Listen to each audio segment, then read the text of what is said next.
हे पहा, कोणाकोणाला जून हप्त्याचे 1500 रुपये मिळाले नाहीत, ज्यांना जून हप्त्याचे 1500 मिळाले नाहीत त्यांना आता 3000 रुपये येणे सुरू.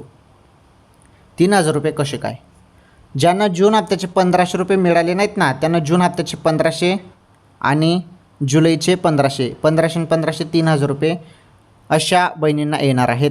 सुरुवात होणार आहे आता. आणि ज्यांना जून हप्त्याचे आणि मागील सर्व हप्ते बरोबर मिळालेले आहेत त्यांना जुलैचे मग 1500 रुपये येणार आहेत. कधी येतील, तारीख काय आहे त्याबद्दलच आपण सर्व माहिती जाणून घेऊया. व्हिडिओला लाईक करा, चॅनलवर नवीन असाल तर आपलं चॅनल सबस्क्राईब करा. हे बघा, तर तारीख बघा 25 ते 30 जुलै या तारखेकडे तुम्ही लक्ष द्या. या तारखेदरम्यानच तुमच्या खात्यात जुलैचा हप्ता जमा होणार आहे. ओके, ही सर्वात मोठी आनंदाची अपडेट होती लाडक्या बहिणींसाठी.